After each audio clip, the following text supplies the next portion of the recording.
Al-aslu bara'atul zimmah. Asal, hukum asal bebas seseorang daripada tanggung jawab. Al-aslu bara'atul zimmah. Ada yang mendakwa, ente ada hutang dengan saya 300 ringgit. Jadi kata dia, al-aslu bara'atul zimmah.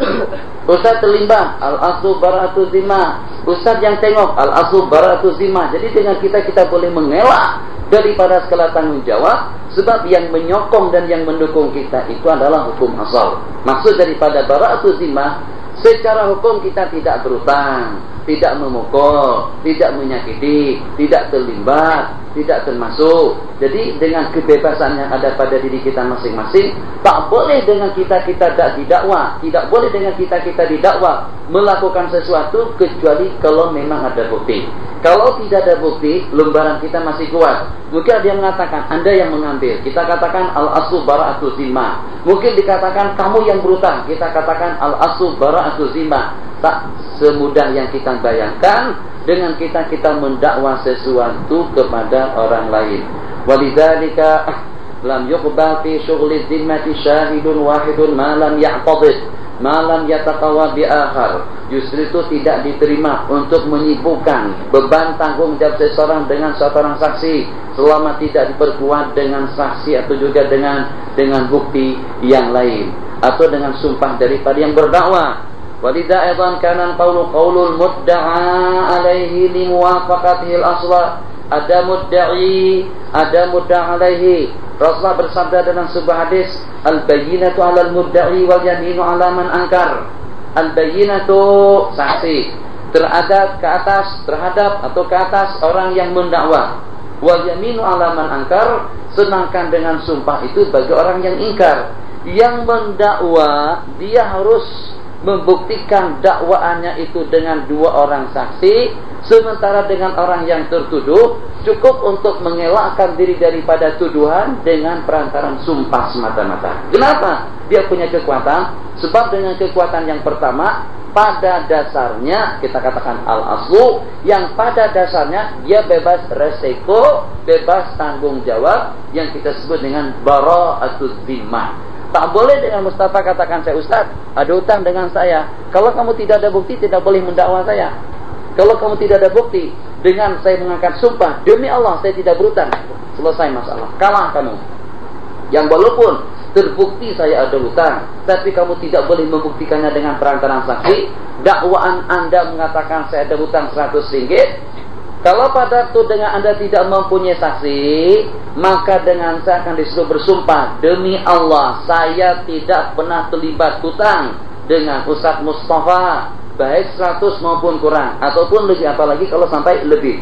Jadi dengan sumpah saya tadi itu bebas lembaran saya daripada hutang.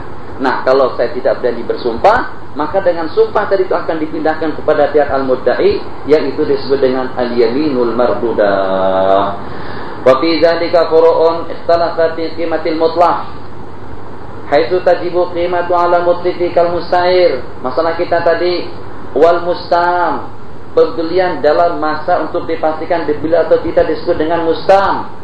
Qala wal ghasib wal muda' al muta'addi wal muda' al muta'addi fal qawlu qawlul ghadimi li anna al asla bara'atu zimmatihi mimma zada.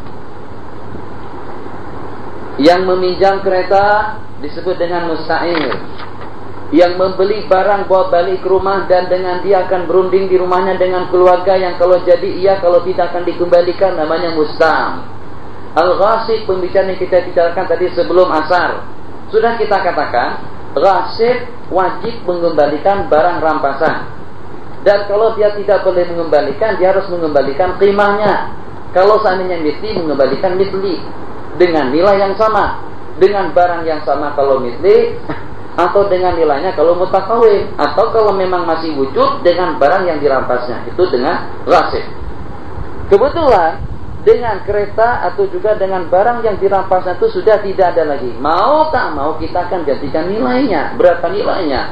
Jadi kata si yang punya barang, nilainya di pasaran tidak kurang daripada 120.000 dolar, ringgit, 120.000 ringgit. Sementara dengan si ghasib mengatakan nilai barang itu tak lebih daripada 100.000. Jadi kira-kira kita mengambil hak yang mana? Ini tidak ada bukti, tanya sana tanya sini pun juga tidak ada yang mengatakan. Kata mereka kan kita tahu harganya, barangku tak ada di sini. Yang ini pun juga tidak ada bukti. Yang mengatakan 100.000 tidak ada bukti, yang mengatakan 120 juga tidak ada bukti. Jadi bagaimana kalau begitu? Untuk kita mengatasi permasalahan, kita kembali kepada kaidah al-aslu bara'atuz zimmah. Asal bara'atuz zimmah, bebasnya tanggung jawab ghasib, bebasnya tanggung jawab al-musta'ir mimma zada, dari hitungan yang lebih daripada 100.000. Qala fal qawlu qawlul gharimi, maka dengan perkataan yang diambil kira perkataan daripada yang mengganti, sebab dia bebas tanggung jawabnya daripada nilai yang selebihnya. Wa minha tawajjahatil yamin 'alal mudda' alaihi tanakala la yuqda bi mujarradi nuquli li anal asla bara'atu zimmati ba tu'radu 'alal mudda'i. Masalah yang tadi. Jadi saya dengan si Mujahid Ustaz, saya kata masalah dapat duit Ustaz. Jadi apa lagi? Duit yang Ustaz balik Indonesia tahun lepas tu, Ustaz ada duit. Saya kata saya beli tiket dari Indonesia. Nah Ustaz pada waktu itu tak ada duit dan saya belikan tiket. Saya kata ada bukti dah, ada saksi dah. Jadi kata dia kalau masalah saksi memang tak ada, tapi saksi kalau dengan langit, bintang dan bulan insyaAllah memang banyak. Kata kita yang secara hukum saja. Jadi ID jadi hakim. Hakim qadhi. Okey, tak apa. Nanti jadi qadhi. Jadi kata ID Mujahid, ente mendakwa Ustaz ada pinjam duit sebesar $1,000 waktu Ustaz balik ke Indonesia. Sedangkan Ustaz ketika dengan ID mengatakan, Ustaz macam mana dengan dakwaan daripada si Mujahid? Saya kata tak ada. Mana boleh saya masuk ke Mesir kalau hanya setakat saya buat tiket untuk 1 kali saja. Jadi one way tak boleh. Kita bukan bebas visa ke sini. Saya dapat visa 3 bulan. Yang ini pun juga 3 bulan. Jadi dapat visa hanya mungkin dengan saya saja urusannya agak mudah. Kalau dengan yang lain, kalau tak ada tiket pulang balik, dia tak bagi visa di Jakarta. Pada waktu saya seperti pengalaman tahun lepas. Saya visa tak ada, tiket tak ada. Ikut dengan travel mana tidak ada. Siapa ketua rombongan tidak ada. Saya sendirian. Jadi pada waktu saya berusaha di Jakarta, pada waktu itu mungkin kawan-kawan dari Indonesia tahu, itulah yang namanya Ustazah Faridah atau dengan Faridah di sana. Jadi kata si Faridah, Nur, ente harus ada tiket dulu, tiket pulang balik. 1, kemudian ikut berangkat dengan siapa. Kemudian yang ketiga, akta kelahiran, maksudnya surat lahir, keterangan lahir untuk istri dan juga untuk anak-anak. Astagfirullahaladzim, yang saya buat ini setakat paspor saja dengan gambar. Jadi tiket saya belum beli, sebab kita janji waktu itu mungkin tiket akan dibelikan dari sini sebab harga lebih murah. Cadangan pertama macam tu. Jadi saya kata terus terang saja, kalau macam tu saya balik Banjarmasin lah. Mana ibu suruh saya balik Banjarmasin? Katanya Banjarmasin kan? Saya kata iya. Jadi macam mana? Tiket cadangan mau dibeli dari Malaysia. Sementara dengan akta kelahiran, surat keterangan lahir ada di Indonesia. Sementara dengan yang selain daripada itu saya tidak punya. Jadi macam mana? Oke, kata dia, kalau kamu berangkat dengan keluarga, adakah yang membuktikan bahwasanya itu keluarga Anda? Bukti apa lagi kalau sudah semuanya dalam paspor? Bitnya nama saya di sini, bukti apa lagi? Ada surat nikah. Cari aktus zawat, pasti aktus zawat, kebetulan saya bawa 1 itu saja yang saya bagikan pada itu. Alhamdulillah saya dapat bisa. Bukan itu yang saya maksudkan. Yang saya maksudkan tadi itu ingin mengalah daripada tujuan Anda. Jadi tidak akan mungkin kami berangkat dari Jakarta menuju Mesir kecuali kalau dengan tiket pulang balik. Kalau dengan one way saja tidak akan mungkin. Paling tak akan disekat. Ala kulli hal, kata ini, Ustaz macam mana? Saya kata tak betul. Kamu macam mana? Jadi secara bijaksananya hakim mengatakan al-bayyinatu 'alal mudda'i wal yaminu 'ala man ankar. Oke, Mujahid, mana saksi? Mustafa jadi saksi. Oh, kata Mustafa saya juga tak tahu. Waktu saat balik itu sudah saya balik awal. Atau cerita kamu, oke, duduk. Jadi macam mana Mujahid? Ada saksi tak? Tidak ada. Pada waktu dengan Anda tidak mempunyai saksi, tentunya dengan hak berbicara sekarang itu akan diserahkan sepenuhnya kepada saya, Ustaz, disebabkan karena dengan modal tidak mempunyai saksi, maka dengan Ustaz dituntut untuk bersumpah sekarang ini. Panakala al-mudda'a alaihi, saya disuruh bersumpah, saya tak mau. Saya kata kalau masalah sumpah mohon maaf. Itu kata Mujahid buktinya, itu dia buktinya. Kalau saya memang tak ada pinjam hutang, kenapa tak berani bersumpah? Ini membuktikan Ustaz ada hutang dengan saya. Itu dia buktinya, Ustaz ada hutang. Jadi saya kata, saya bukan masalah tidak berani bersumpah, tapi memang saya tidak terbukti. Dan juga saya tidak akan mempermainkan sumpah hanya dengan masalah yang sekecil itu. Apakah ID setelah saya nukul, itu nukul namanya, setelah saya tidak berani bersumpah untuk mengatakan demi Allah, saya tidak pernah meminjam duit dengan si Mujahid sebesar $1.000. Apakah sewaktu saya tidak memperkenankan permintaan daripada ID, kata ID Ustaz sumpah? Saya kata tidak. Apakah langsung diponis? Kalau macam tu, Ustaz kena serahkan duit $1.000 kepada Mujahid? Tidak, tak boleh. Kenapa tidak boleh? Sebab saya masih mempunyai kekuatan al-aslu bara'atu zimmah. Kalau kamu tidak bersumpah dengan yaminul mardudah, dengan sumpah yang kembali, maka dengan saya tidak dituntut untuk membayar duit yang didakwa. Qala la yuqda, tidak boleh diponis. Yuqda mesti pada keputusan. Bimujarradi, dengan semata-mata kenukulannya. An-nukul al-imtina anil yamin. Tak mau bersumpah itu disebut dengan nukul. Tak boleh diponis pada itu. Di anal asla bara'atu zimmati, sebab hukum asal saya bebas daripada tanggung jawab.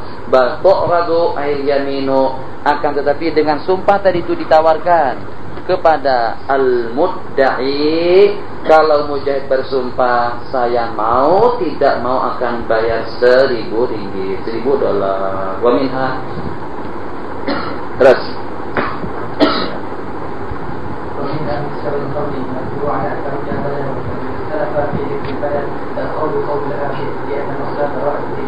di antara daripada sirat qarat, qaratnya pinjaman. Malatu kau ala antarudda badalahu, saya berikan, saya jadikan hak milik kamu uang yang $10.000 ini dengan syarat kau mengembalikannya kepadaku. Lawis talafa, antara muqrid dengan muqtarid fi dzikril badal. Jadi kata si muqtarid pada itu ente tak cerita masalah harus dibayar. Kata ente ini saya bagikan kepada kamu. Saat kalau tadi bawa saja duit saya. Sama sekali kamu tidak cerita masalah harus dikembalikan, harus dibayar. Al-qawlu qawlul akhir, maka dengan perkataan itu adalah perkataan daripada yang berkata di anal asla bara'atu zimmatihi. Terus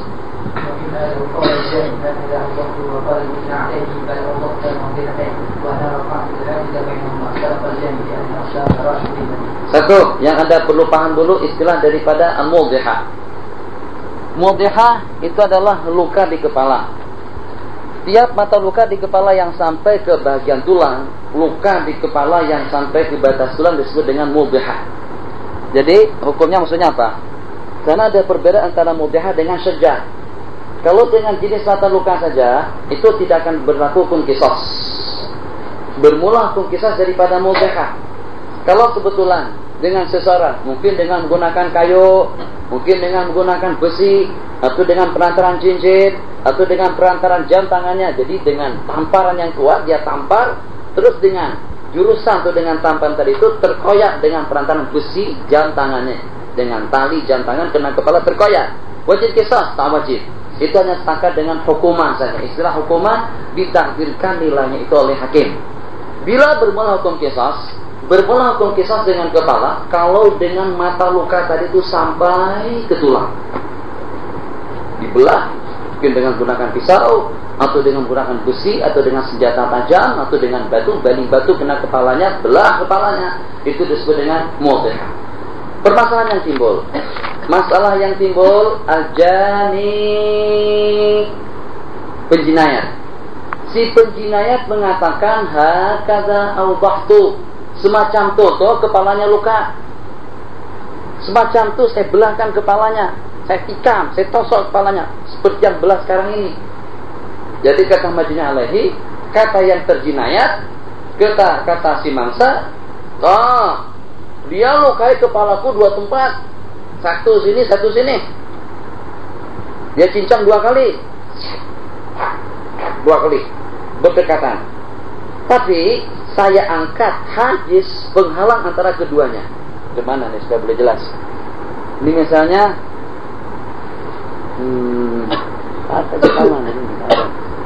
apa? Sekarang 2 mata luka macam nih. 2 mata luka. Si Jani mendakwa mata luka yang dilakukannya atau kesalahan yang dia lakukan itu sebagaimana yang ada sekarang ini di kepala mangsa. Lubangnya besar sekali. Lubang mata luka itu tidak kurang daripada 3 cm. Belah kepalanya retak. Kepalanya retak. Masya Allah, tabarakallah. Jadi maknanya mudhah akan dikenakan qisas atau akan dikenakan denda dengan beberapa ekor ibil. Sementara dengan majni Allah yang mengatakan bukan macam itu. Sebenarnya bukan 1 kali, dia potong. Kalau dengan parang atau dengan pedang apa disebut? Tetak. Dia tetak kepalanya 2 kali. Sekali, 2 kali. Jadi 2 mata luka. Tapi ketika dengan 2 mata luka itu berdekatan, hajiz pemisah, daging pemisah antara 2 mata luka tadi itu kata dia ku angkat, ku tarik, sehingga dengan 2 mata luka tadi itu menjadi 1. Apa tujuannya? Tujuannya yang retak kepala tadi itu mau dendaannya 2, sementara yang berbuat mau dendanya 1 saja. Jadi kalau dia buat, itulah saya katakan, kalau memang mau juga bunuh sama sekali mati, dendanya sama juga. Kalau masalah dendaan, jadi yang besar kecil. Kalau seandainya misalnya dengan seseorang tadi itu diguntingnya telinganya 1, tak apa saja dengan hidung yang mancung, hidungnya 2. Kemudian tangannya lagi, ya Allah, tangannya sebelah kiri yang kuat, tarik tangannya, bam, dia potong 3. Itu Anda kena denda 150 ekor onta. Ini 50 hidung, ini hidung 50 kalau lubangnya. Tapi kalau yang marinnya ini 100 ekor onta nilainya, nanti akan datang besar. Mata sebiji 50, 2 biji mata 100. Daun telinga 50, kedua-duanya 100. Tangan 12, 100, 1 belah tangan 50. Jadi kalau seandainya macam tu cara menyakiti seseorang itu menyakiti mangsa, tangan hitung 50 kalau sebelah, mata 2 100, 150, telinga 2 berarti 250, tambah 2 belah kaki 350. Lebih senang bunuh sama sekali, bayar 100 saja.